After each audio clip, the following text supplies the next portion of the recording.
December 12, 1944. Camp McCain, Mississippi, 3:47 p.m. A guard yanked open the truck's rear gate and froze. No one moved. No one spoke.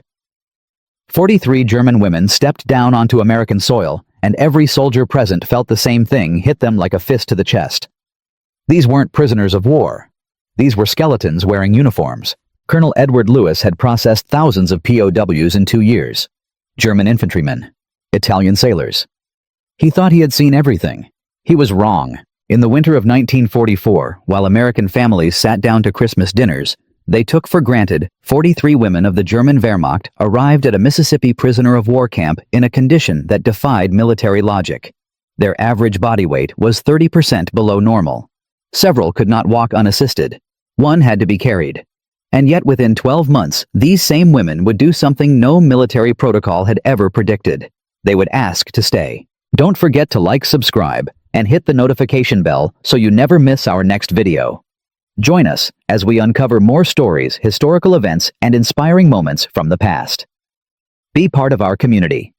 Every subscriber makes this journey possible. This is the story of a Mississippi cook named Bill Tucker, a lieutenant who used to teach 3rd grade in Ohio, and a meal of meatloaf and mashed potatoes that changed 43 lives forever. By the time this story ends, you will never look at a plate of food the same way again. But first, you need to understand just how broken these women truly were. By December 1944, the German war machine was not simply losing, it was cannibalizing itself. The Western Front had collapsed after D-Day in June. Allied forces had liberated Paris in August. The Reich's supply lines were strangled, its railways bombed into rubble, its merchant fleet at the bottom of the Atlantic. And the people who suffered most were not always the soldiers on the front lines. They were the support personnel, the nurses, the radio operators, the communications auxiliaries, the women who kept the Wehrmacht's nervous system functioning while being fed almost nothing in return. Martha Schaefer was 24 years old when she stepped off that truck. She had been a radio operator in Berlin before the war, a bright young woman who remembered her mother's kitchen with the aching clarity of someone who no longer had access to it. Fresh bread. Full plates. The simple miracle of eating until you were actually satisfied. By 1943, those memories felt like they belonged to a different person's life. The German government's official ration system had been quietly failing for 2 years before most citizens admitted it to themselves.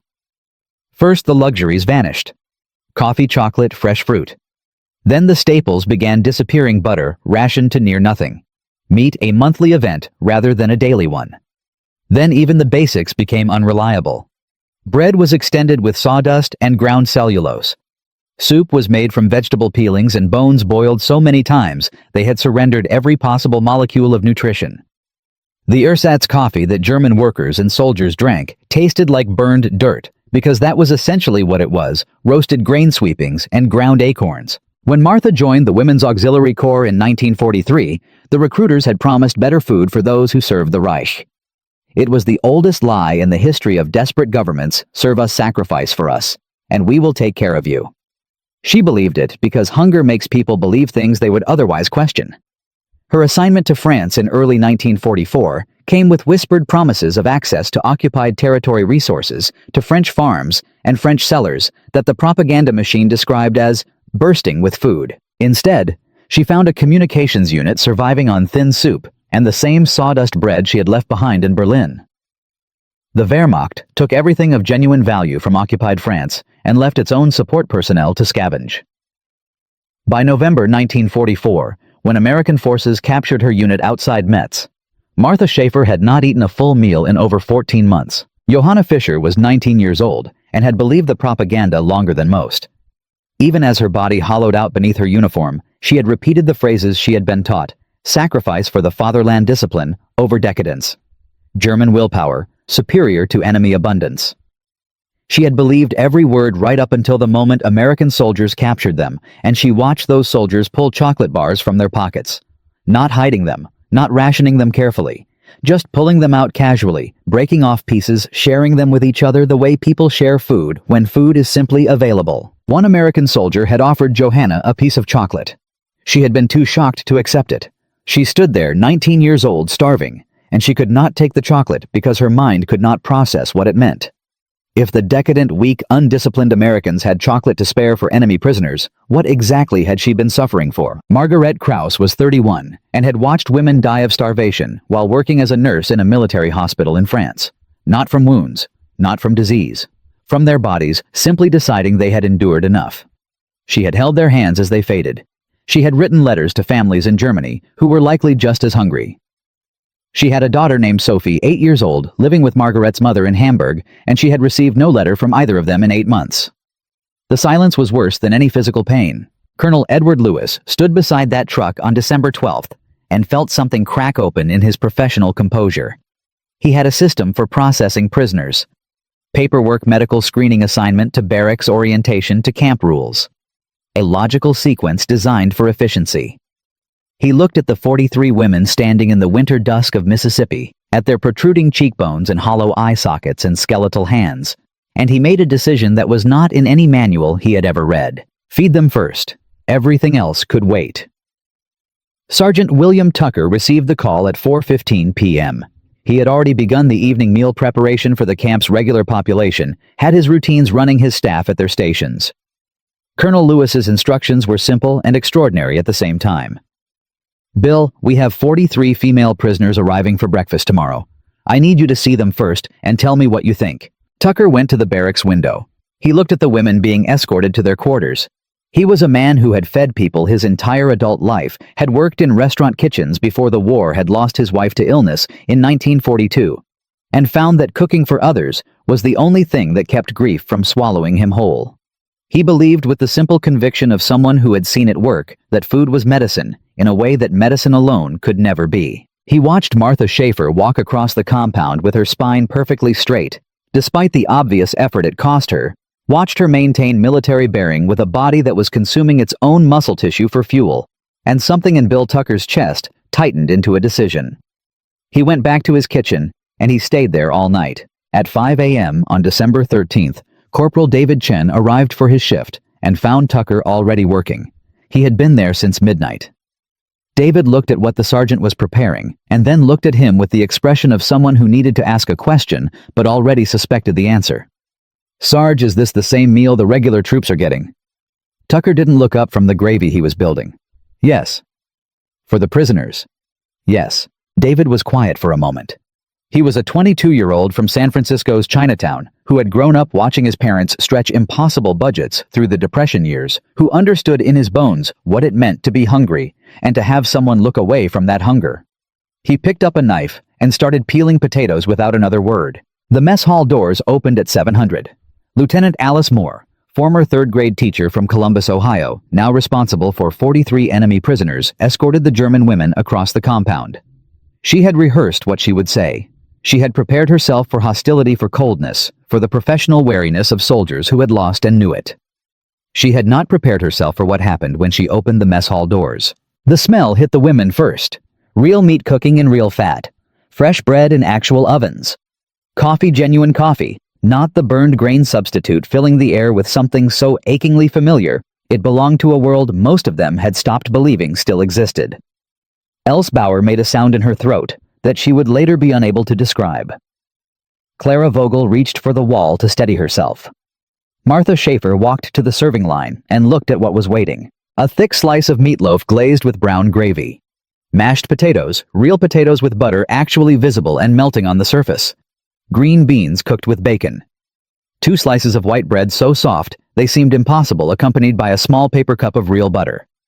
And in a separate dish, cherry cobbler golden crust over red fruit sugar, visible warm. Her hands were shaking when she held out her tray. Tucker served her without ceremony the same generous portions he gave every soldier in that camp, and said quietly, "Ma'am," in a tone that contained something she had not encountered from any military person in over 2 years. Not pity. Dignity. What happened next was not dignified. It could not have been. These were women whose bodies had been in a state of crisis for months, whose stomachs had shrunk to fractions of their normal capacity, whose brains had spent so long in scarcity mode that the sudden presence of abundance short-circuited every social behavior they had ever learned. Else moved first. She cut a piece of meatloaf and put it in her mouth, and the sound she made was somewhere between a sob and something private and overwhelming.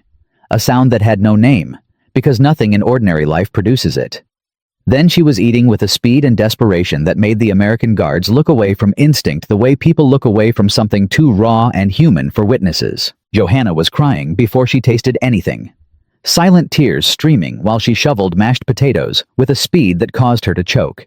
She coughed and cried simultaneously and kept eating. Martha tried. She genuinely tried to eat slowly, to maintain the composure she had worn like armor for 14 months. Her fork moved faster and faster until trying to control it was like trying to redirect a river with her hands. Margaret ate with one hand pressed flat against her stomach, as if she needed to physically hold the food inside her body. Private Tommy Reeves, 20 years old, farm boy from Iowa, stood against the mess hall wall with his rifle forgotten in his hands and watched 43 women eat and felt something happen inside him that he could not have explained to anyone and never fully would in the years that followed. Corporal Chen was already preparing second portions before anyone asked. Tucker had made extra. The math was simple to him in the way that math is simple when you strip away everything except the truth of it. These women needed 3 or 4 days of real meals before their bodies would even begin to recover.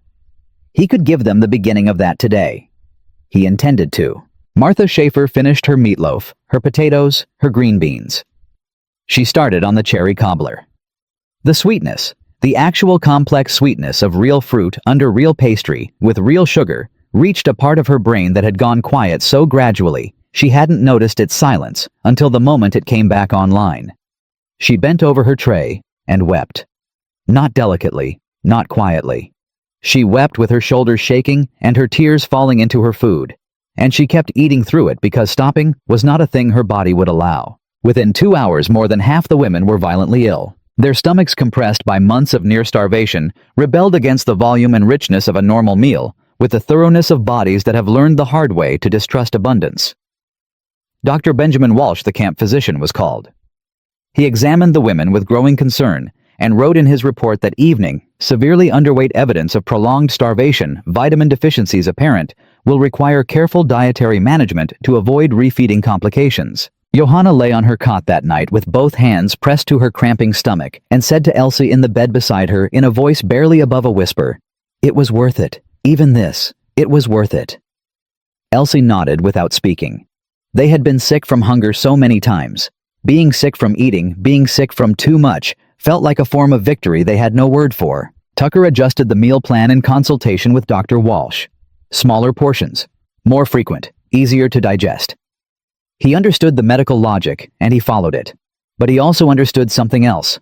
Something that did not appear in any medical textbook, but that he knew the way a cook knows when something is right. These women needed to learn to trust that tomorrow would also bring food. That was its own kind of medicine. And that lesson was only going to be taught one meal at a time.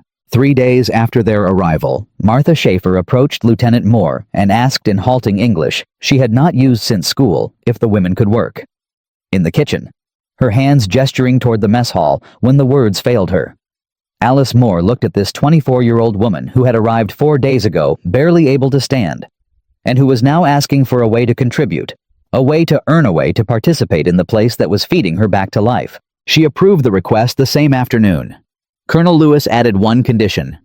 Sergeant Tucker had final authority. Tucker greeted the 6 women who showed up the next morning with simple gestures and simple words. Peeling. Washing. Cleaning. Basic work requiring no shared language. Else Bauer watched him cook with an intensity that made him stop what he was doing and look at her directly.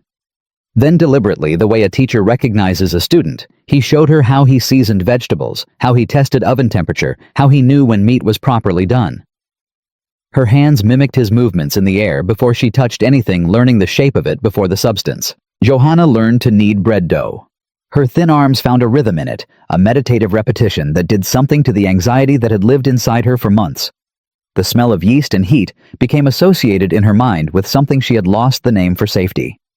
A kind of safety she had not known was possible in a world at war. Clara, obsessively precise about every dish she washed, treated the plates that held food with a reverence that Corporal Chen noticed one morning and simply accepted because some responses to starvation make a particular painful kind of sense.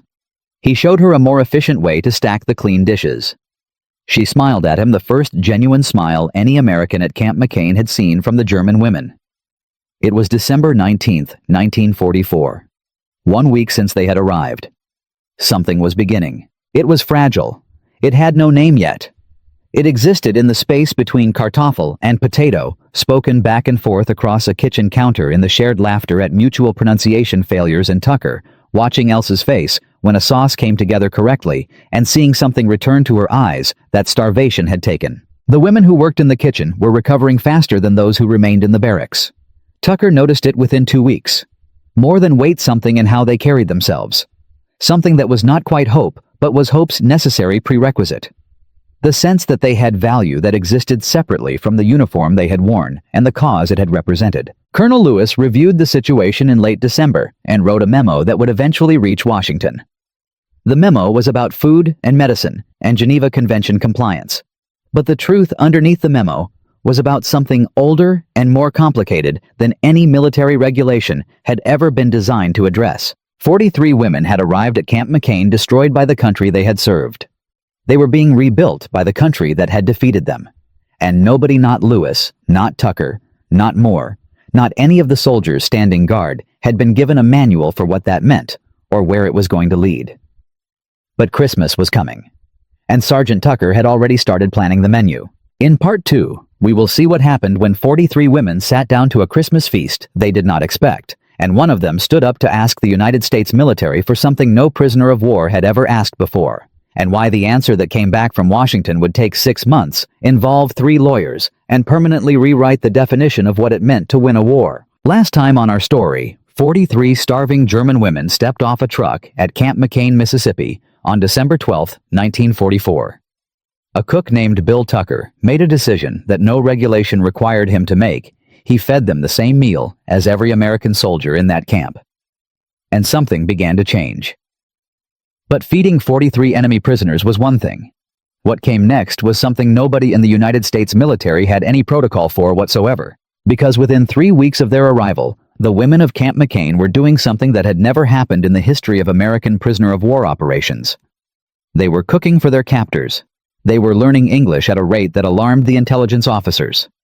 And one of them, Martha Schaefer, 24 years old, former radio operator from Berlin, had started writing a document in her barracks bunk every night that would eventually land on a desk in Washington, D.C., and cause a bureaucratic crisis that nobody saw coming. The obstacle was not a general. It was not a politician. It was something more stubborn than either. It was paperwork. Major Harold Greer arrived at Camp McCain on January 8, 1945, representing the Office of Prisoner Affairs, a division of the War Department that existed to ensure compliance with the Geneva Convention, and more practically to ensure that no commanding officer did anything unusual enough to create diplomatic complications. Major Greer was 51 years old. He had not seen combat. He had processed 34,000 prisoners through the American system in 2 years, and was proud of that number the way men are proud of numbers that make complexity look simple. He reviewed Colonel Lewis's operational logs for 3 hours. Then he called Lewis into his office, his temporary office, which happened to be Lewis's actual office, and set a manila folder on the desk between them. Colonel Greer said, "You have enemy prisoners working in food preparation." "I do," Lewis said. "You have enemy prisoners receiving identical rations to American military personnel." "I do." "You have enemy prisoners attending English language instruction alongside American enlisted staff." Lewis looked at the folder. "Major, these women arrived in a condition of severe malnutrition. Dr. Walsh's medical assessment is in that file. What you're calling irregularities are what a reasonable person would call medical necessity." Greer tapped the folder. "The Geneva Convention specifies minimum standards, Colonel, not equal treatment. There is a difference between humane and identical.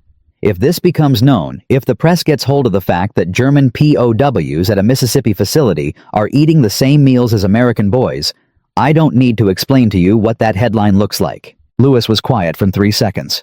"With respect, Major, I'd rather explain that headline than explain why women in our custody died of malnutrition when we had the resources to prevent it." Greer gave him a look that communicated without words that Lewis's career preferences were not the primary concern here. He left Camp McCain that afternoon with a written directive requiring Lewis to bring prisoner rations into compliance with standard POW protocols within 30 days. 30 days. The women had been at Camp McCain for 27. Tucker read the directive in the kitchen at 9 p.m. that night. He read it twice. Then he did something that a sergeant is not supposed to do. He called Lieutenant Moore and said, "Alice, "We have a problem." They met in the mess hall at 0600 the next morning before anyone else arrived. Tucker laid out the situation in flat, precise language, the way a man talks when he is keeping his anger contained by the force of his professionalism. Moore listened without interrupting. When he finished, she was quiet for a long moment. "He can reduce their rations," she said finally. "He cannot stop the kitchen work program. That falls under therapeutic occupational activity, which Walsh authorized as part of the medical treatment plan." She paused. "And he cannot touch the English instruction, because that's Colonel Lewis's discretion as commanding officer." Tucker looked at her. "You were really a third-grade teacher." "Third grade teaches you to find the rule that works for you," she said. The ally they needed was already inside the building. Dr. Benjamin Walsh had been quietly building a medical case file since the night of December 13th. He had been documenting weight gain, vitamin deficiency recovery, psychological improvement markers. He had been writing to colleagues at 2 military hospitals about the accelerated recovery rates he was observing compared to comparable malnutrition cases treated with standard rations. His file by January 10th was 43 pages long and contained the kind of specific numbers that bureaucracies cannot easily dismiss. Average weight gain per prisoner after 4 weeks, 11 pounds. Cases of documented vitamin deficiency showing active recovery, 38 of 43. Psychological assessment scores. The military used a crude but functional metric, improved in every single subject. Walsh had also noted something harder to quantify, but too significant to omit: the women who worked in the kitchen were recovering at a rate approximately 40% faster than those who remained in the barracks. The work mattered as much as the food. Purpose was nutritional. Walsh submitted his file to the Office of Prisoner Affairs on January 12th with a cover memo that contained one sentence of pure clinical aggression. "Reducing the current dietary program would, in my professional medical judgment, constitute a return to conditions that meet the clinical definition of cruel treatment under Article 13 of the Geneva Convention, and I am prepared to testify to that effect." Major Greer did not come back to Camp McCain. The 30-day directive quietly expired without enforcement action. Nobody said anything official about it. Tucker continued cooking the same meals. The women continued working in the kitchen. Walsh continued filing his reports. The paperwork had been beaten by better paperwork, which is the only way paperwork ever loses. By February 1945, the situation at Camp McCain had evolved into something that looked from the outside entirely unlike a prisoner of war facility. Else Bauer was teaching Tucker a German recipe for potato soup that her grandmother had made in Bavaria before the war. Tucker was teaching Elsa his method for building a roux that would hold through temperature changes. Corporal Chen was running informal English sessions at the kitchen counter 3 evenings a week with Clara as his most dedicated student, who had advanced from good morning to complex sentence construction in 6 weeks at a pace that surprised everyone, including Clara. Martha Schaefer had finished the document she had been writing in her bunk. It was 12 pages handwritten in careful English that she had corrected and revised through 7 drafts. She brought it to Lieutenant Moore on February 18th and set it on her desk without explanation. Moore read it in one sitting. It was a formal petition structured with the precision of someone trained in military communications, requesting that 18 of the 43 German women at Camp McCain be granted permission to remain in the United States rather than accept repatriation to Germany. It cited specific legal precedents from immigration law. It cited the women's documented cooperation with camp administration. It cited the physical condition of post-war Germany and the absence of viable return situations for women who had lost families to Allied bombing campaigns. It was, Moore would later say, the most carefully constructed document she had ever read from someone who had learned the language it was written in 6 weeks ago. She brought it to Colonel Lewis. Lewis read it. He was quiet for a long time. Then he said, "Get Walsh, get Tucker. I want everyone in my office in 1 hour." The meeting lasted 3 hours. The conclusion was not a decision. No one at Camp McCain had the authority to make this decision, but a recommendation. Lewis drafted a memo to the War Department that afternoon, attaching Martha's petition, Walsh's medical file, Moore's operational reports, and his own assessment as commanding officer. His cover letter was 1 paragraph. It ended, "I believe these women represent an opportunity for this country to demonstrate, in a concrete and lasting way, what we mean when we say we fight for human dignity. I recommend approval." The memo went to Washington on February 20th, 1945. Nothing came back for 3 months. The war in Europe ended on May 8, 1945. VE Day. Germany unconditionally surrendered. The Reich that had sent Martha Schaefer to France, that had fed her sawdust bread and burned grain coffee while promising victory and abundance, ceased to exist. The women at Camp McCain heard the news on a radio in the mess hall. Several of them cried. Martha did not. She sat very still with her hands flat on the table, and her face arranged in an expression that Moore would later describe as someone doing complex mathematics in their head, trying to calculate what the end of a country meant for the future of a person. Repatriation orders began arriving at POW camps across the United States within weeks. German male prisoners were being processed and shipped home at a rate of thousands per week. The infrastructure of return was enormous and fast and impersonal, the way military logistics always are when they are working correctly. Camp McCain received its repatriation schedule in June. The date assigned for the German women, October 15, 1945. Martha showed the schedule to the others in the barracks that evening. The 18 women who had signed the petition looked at the date and then at each other. They had built something at Camp McCain over 7 months that none of them had a precise word for, not friendship, exactly though it was that, and not community, exactly though it was that too. They had built a life, small and circumscribed, and lived inside wire fences, but a life with rhythm and purpose, and meals that came reliably 3 times a day, and people who knew their names. Johanna, who was now 20 and had learned to bake bread that Tucker said was better than anything he could make himself, sat on her bunk and stared at the ceiling. "If we go back," she said quietly, "where exactly are we going back to?" It was not a rhetorical question. Stuttgart was rubble. Hamburg had been firebombed into architectural history. Berlin existed in photographs more than in reality. Germany in the summer of 1945 was not a country people returned to. It was a condition people tried to survive. The response from Washington arrived on July 3, 1945. Not an approval, not a denial. A request for additional documentation. 3 more forms, 2 legal affidavits, and a sponsorship verification process that the letter estimated would take a minimum of 6 months to complete. October 15th was 12 weeks away. Tucker read the letter in the kitchen and said nothing for almost a full minute. Then he picked up the phone and called his brother-in-law in Columbus, Ohio, who happened to be an immigration attorney, and asked him a question he had been working up to for 2 months. His brother-in-law said yes. But in part 3, what Tucker's brother-in-law agreed to would trigger something nobody anticipated: a response from a veterans group in Mississippi that would put Camp McCain on the front page of 3 national newspapers, force a Senate aide to get involved, and very nearly end the entire petition before it could be decided. And Martha Schaefer, who had built this case word by careful word in a language she had taught herself under a barracks blanket with a borrowed dictionary, would have to fight for it in a way no military training had ever prepared her for. The real war, the one fought with paper and public opinion, was just beginning. In Part 143. Starving German women arrived at Camp McCain, Mississippi, and a cook named Bill Tucker made a decision that no regulation required. He fed them like human beings.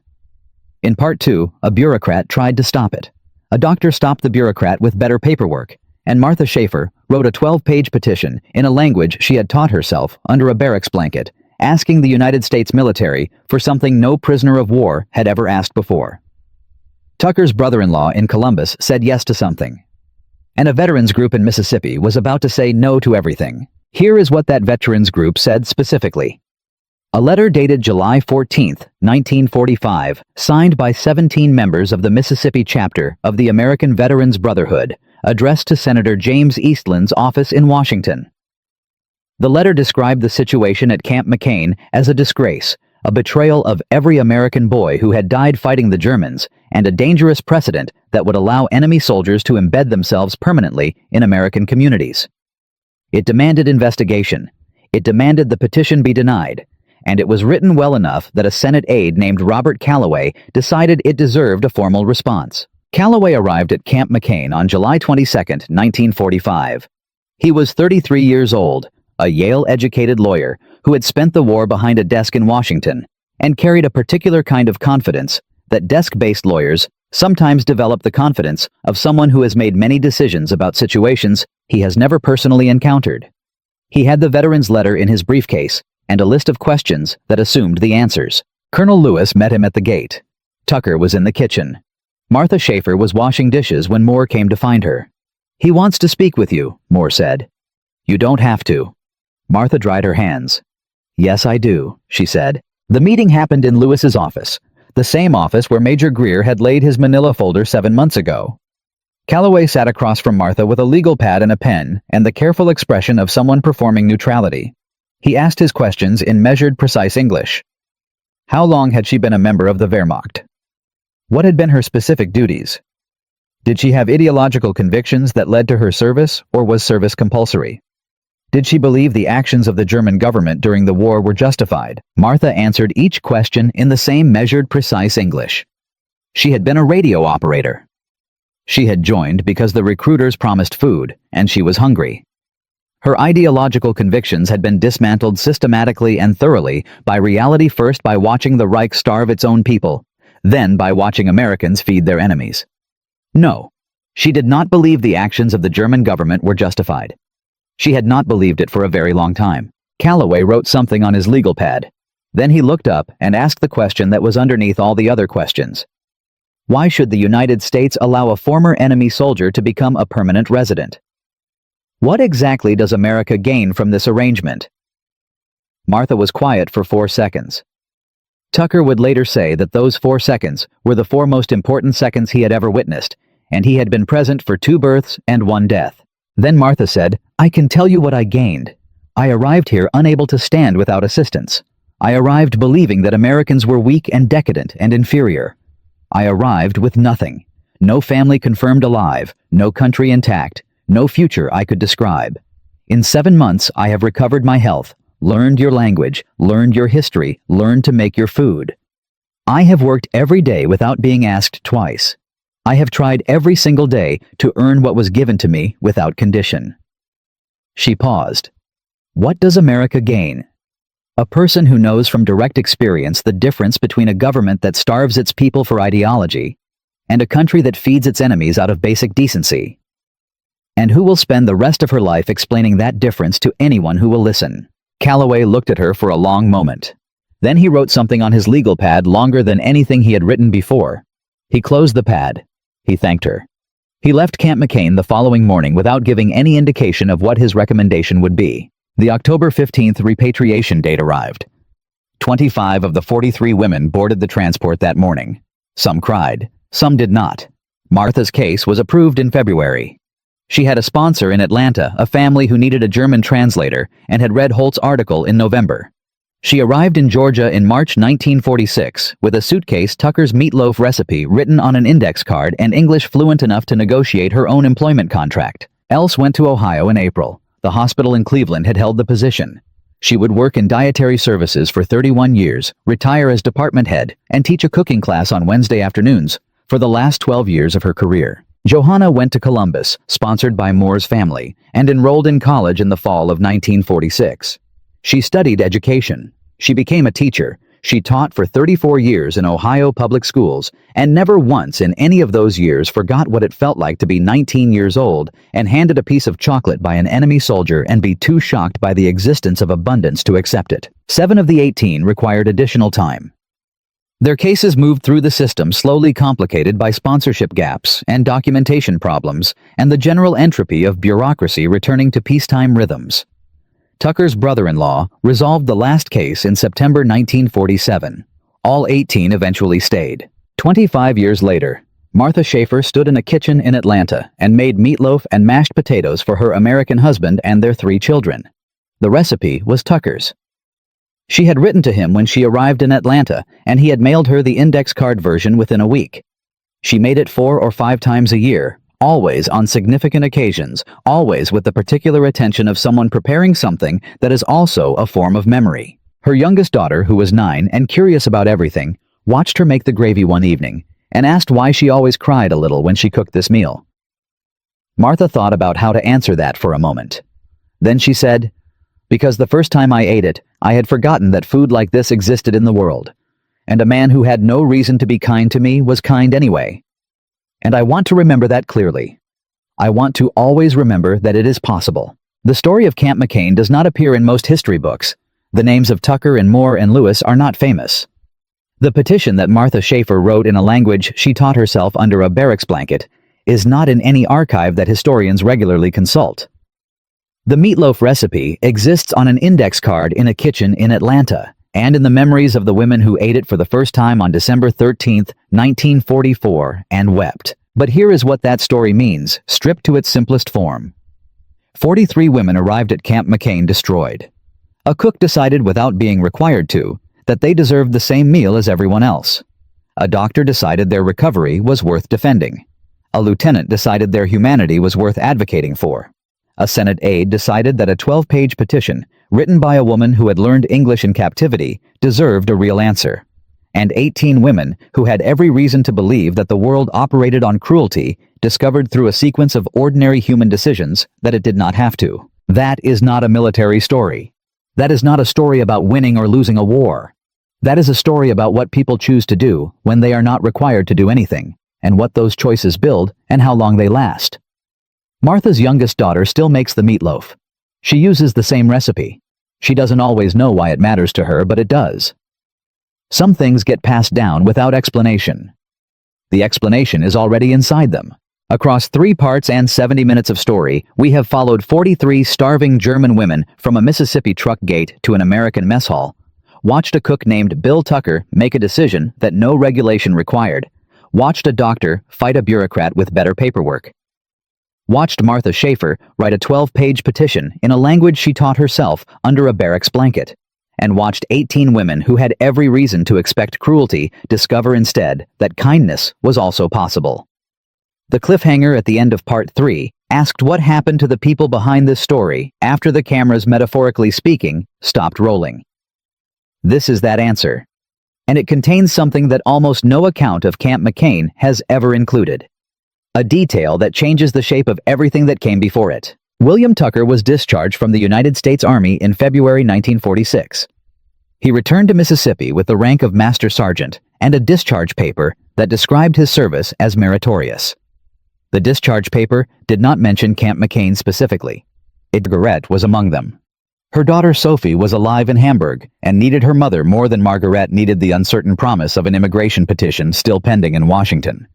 She embraced Martha in the compound at 600, holding on for a long time without speaking. When she finally pulled back, she pressed a folded piece of paper into Martha's hand. It was Sophie's address in Hamburg. "Write to her when you have children," Margaret said in German. "Tell her what this place was. Tell her what these people did." The remaining 18 watched the transport leave from the compound fence. Tucker stood with them. Nobody spoke for a while. The Senate aide's report reached the War Department on November 3, 1945. Robert Calloway had recommended approval of the petition. His reasoning occupied 6 pages. The summary was 1 sentence. Having interviewed the petitioners, reviewed the medical documentation, and assessed the operational record at Camp McCain, I find no legitimate national security objection to the petition and considerable humanitarian and symbolic argument in its favor. The Veterans Group sent another letter. This one was leaked to a journalist at the Jackson Clarion Ledger named Patricia Holt, who had heard about the situation at Camp McCain from a source she declined to name. Holt's article ran on November 8, 1945, 3 months after VJ Day, 2 months after Japan's formal surrender, at a moment when America was in the complicated process of figuring out what it wanted to be now that the fighting was done. The article was not what the Veterans Group had intended to produce. Holt had driven to Camp McCain and spent 2 days there before writing a word. She had eaten in Tucker's mess hall. She had spoken with Moore. She had watched Johanna Bauer. She used the wrong name in the first draft and corrected it in the second knead bread dough with the focused intensity of someone who had found something worth being focused on. Her article described the situation not as a disgrace, but as a question, what did victory mean exactly, if it didn't include the capacity to distinguish between enemies and people? The article was picked up by the Associated Press on November 11, 1945, Armistice Day. The timing was not planned. The effect was considerable. Letters arrived at Camp McCain through November and into December. Some were hostile. Most were not. A woman in Savannah, Georgia, wrote to offer Martha Schaefer employment as a translator. A family in Columbus, Ohio. Lieutenant Moore's parents, as it happened, though Moore did not arrange this, wrote to offer sponsorship for Johanna. A hospital administrator in Cleveland wrote to Elsa Bauer specifically having read about her kitchen work and her evident aptitude to ask if she would be interested in a dietary aid position. Tucker's brother-in-law had been working since July on the immigration paperwork. By December, he had sponsors identified for 11 of the 18. The remaining 7 cases were harder. Women with no English contacts, no obvious sponsorship candidates. Situations complicated by unclear family status in destroyed German cities. He was working on those too. Christmas came again. December 25, 1945. Tucker prepared a meal. He always prepared a meal. Roasted turkey, honey-glazed ham. Sweet potatoes, green beans, rolls with real butter, cranberry sauce. 3 kinds of pie. The mess hall had paper chains again cut and assembled over 3 evenings by American soldiers and German women working side by side. A small tree in the corner, donated again by the same local family, who had made it an annual habit now without being asked. Martha stood in the doorway of the mess hall and looked at it. 1 year ago, exactly 1 year ago, to the day, almost to the hour. She had stood in a different doorway and smelled real food for the first time in 14 months, and felt something in her that she thought was permanently broken, begin reluctantly to reconsider. Colonel Lewis stood to speak after dinner. Martha translated. His words were about second chances and the possibility that former enemies could become something else. He had said similar things the previous year. They meant more now because they were no longer theoretical. Else raised her hand. She stood and spoke in careful English. She had practiced. This Tucker knew because he had heard her practicing in the kitchen for 2 weeks. She said, "Sir, some of us do not want to go back. Germany is broken. Here we have found something we never had before." She paused, searching for the word, and then found it. Hope. We have found hope. The formal approvals came through in waves through the first half of 1946. Mark did not mention 43 German women. It did not mention the meal he prepared on December 13, 1944, or the decision he made the night before it, or the 12 hours he spent in a kitchen making gravy when he could have been sleeping. Military paperwork rarely captures the things that actually matter. He went back to Mississippi and opened a restaurant in Hattiesburg. He named it simply Tucker's. It served the same food he had always cooked: meatloaf, mashed potatoes, green beans with bacon, fresh rolls, pie, and it was by every account extremely good. Tucker's operated for 22 years. It closed in 1968 when Tucker's arthritis made standing at a stove for 12 hours a day no longer possible. He was 61 years old. He never spoke publicly about Camp McCain. Not from secrecy, but from a particular kind of modesty that people sometimes develop when they have done something genuinely significant and are aware that describing it makes it sound smaller than it was. He knew that the story of what happened at Camp McCain was not really about him. It was about what happened when a specific set of human beings under specific circumstances made a specific set of choices. He happened to be one of them. He did not consider this remarkable about himself. He considered it remarkable about the situation. Tucker died in 1979 at the age of 72. His obituary in the Hattiesburg American mentioned his Army service, his restaurant, his membership in the local Methodist church, and his surviving sister. It did not mention Martha Schaefer.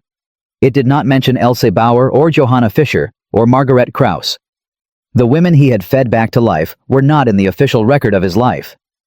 They were only in the actual record of it, which is a different thing entirely. Lieutenant Alice Moore returned to teaching after her discharge. She went back to Columbus, Ohio, rejoined the same school district where she had taught 3rd grade before the war, and taught for another 27 years before retiring in 1973. She sponsored Johanna Fischer's immigration personally, used her own family's resources to cover the costs, and maintained correspondence with Johanna for the rest of her life. When Moore retired, Johanna, by then a teacher herself in Columbus, attended the retirement dinner and gave a speech in English so fluent and precise that several people in the audience did not initially realize it was not her first language. Colonel Edward Lewis was promoted to Brigadier General in 1947. He served in Korea in an administrative capacity, retired in 1955, and wrote a memoir that was published privately in 1961 in an edition of 200 copies. The memoir contained 1 chapter about Camp McCain. It was 14 pages long, and was by the assessment of everyone who has read it the best written chapter in the book. Lewis described Tucker's decision on December 12, 1944, as the most significant command decision made at Camp McCain, despite the fact that Tucker held no command authority, and the decision was technically not his to make. The best decisions, Lewis wrote, are sometimes made by the people who have no authority to make them and no reason to make them except that they are right. Dr. Benjamin Walsh went into private practice in Birmingham, Alabama after his discharge. He specialized in nutritional medicine, which was not yet a recognized specialty when he began practicing it, and spent 30 years building a patient population largely composed of people recovering from various forms of deficiency and deprivation. He never published his Camp McCain medical files in any academic journal. He kept them in a cabinet in his office until he retired in 1978, at which point he donated them to the University of Alabama Medical School archive, where they sat largely unread for another 20 years. But the women themselves, that is where the real legacy lives. Martha Schaefer arrived in Atlanta in March 1946 and worked as a translator for a family that imported European textiles. She learned to drive. She learned American idioms. She filed for citizenship in 1949 and was naturalized in 1951, standing in a federal courthouse in Atlanta and taking an oath in English that she understood word by word with the precision of someone who had spent years earning every word of the language.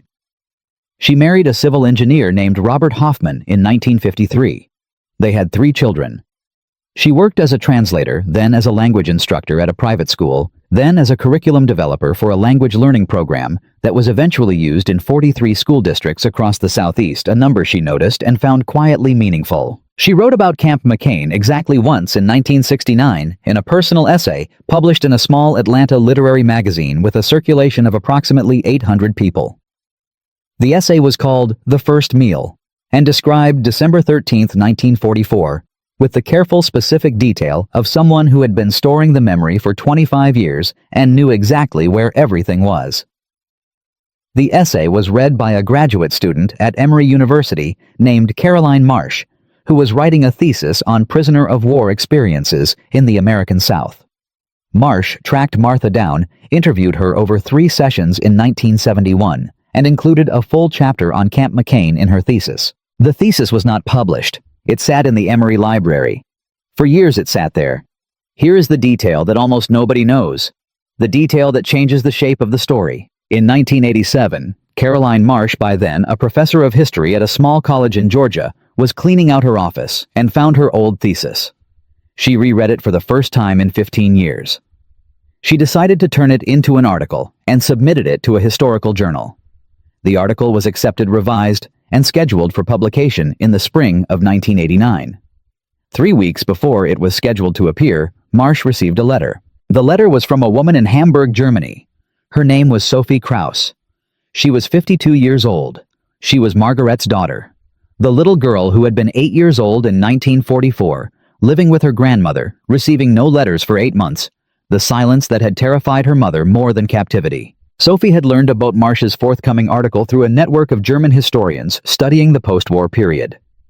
She wrote to Marsh with information that Marsh did not have, and that no American account of Camp McCain had ever recorded the German side of the correspondence. Sophie's mother, Margaret, had kept every letter she received from Camp McCain. Every letter Martha had written, carefully choosing words that would not seem cruel to people who were hungry. Every letter Moore had arranged. Sophie had those letters. 41 of them, written between January 1945 and October 1945 in Martha's careful, diplomatically precise English, each one containing a version of the same message. I am safe. I have enough to eat. I think of you constantly. Sophie sent copies of all 41 letters to Marsh. She also sent something else. A photograph taken in the Camp McCain mess hall on Christmas Day, 1945. It showed Tucker Moore, Louis Chen, and the German women gathered around tables set with a Christmas dinner. Tucker is in the center of the photograph. He is not looking at the camera. He is looking at the food on the table with the expression of a man checking whether everything is right, whether the meal is what it should be, whether the people about to eat it will have what they need. Martha is at the far left of the photograph. She is 25 years old. Her face has filled out from the skeletal structure that had made Private Tommy Reeves whisper to his fellow soldier on December 12, 1944. She is looking directly at the camera with an expression that takes a moment to read. It is not a smile exactly. It is the expression of someone who has decided to be present, to witness, to remember. Marsh published her article in 1989 with Sophie's letters included as an appendix. The article was read by approximately 400 historians. One of them was a documentary filmmaker in New York who was working on a project about the American home front. He contacted Marsh. He contacted Martha Schaefer, who was 70 years old by then, and agreed to be interviewed on camera for the first time about Camp McCain. Martha sat in front of a camera in her Atlanta kitchen and talked for 3 hours. She talked about Berlin before the war. She talked about the smell of her mother's kitchen. She talked about sawdust bread and burned grain coffee and the gradual disappearance of enough. She talked about stepping off a truck in Mississippi on December 12, 1944, and the expression on a young soldier's face when he looked at her, and how she had straightened her spine another impossible inch, because dignity was the last thing she had, and she was not giving it to anyone. And she talked about the meatloaf. She said, "I have thought many times about why that meal mattered so much. It was not just the food. It was what the food meant. It meant that the person making it had decided without being required to, that we were worth feeding properly. That we were worth the same care as everyone else. When you have been treated for a long time as if you are worth less than others, being treated as equal is almost more than you can absorb." She paused. I cried into my food.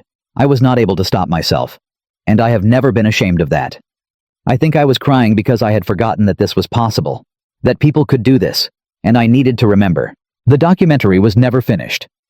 The filmmaker ran out of funding in 1991. The footage of Martha Schaefer talking in her Atlanta kitchen has never been publicly broadcast. It exists in a private archive somewhere in New York in a format that would require restoration to be viewable in the possession of an estate that does not know what it contains. Martha Schaefer died in 2003 at the age of 83. Her obituary in the Atlanta Journal-Constitution described her as a language educator, a mother of 3, a grandmother of 7, a naturalized American citizen of 52 years. It mentioned that she had been born in Berlin and had come to the United States after the Second World War. It did not mention Camp McCain. It did not mention December 13, 1944. It did not mention the meal. But her youngest daughter still makes the meatloaf. Tucker's recipe on an index card in a kitchen in Atlanta. She makes it 4 or 5 times a year on significant occasions with the particular attention of someone preparing something that is also a form of memory. She has her mother's explanation for why it matters, the explanation Martha gave to her when she was 9 years old, watching the gravy come together. That a man who had no reason to be kind was kind anyway. That it is possible. That this should be remembered clearly. From a Mississippi Army cook with no command authority and a 12-hour shift he spent making gravy, to 18 women who built lives in a country that had been their enemy, to 41 letters stored in Hamburg for 40 years, to a photograph of a Christmas dinner where nobody is looking at the camera the way people look at cameras when they know they are being documented for history. This is what the story of Camp McCain amounts to. Not a battle, not a strategy, not a number on a chart measuring the efficiency of military operations. A decision made in the dark before dawn on December 13, 1944, by a man who simply looked at the people in front of him and understood what they needed. The most important things are rarely required. They are chosen, and the choosing is everything.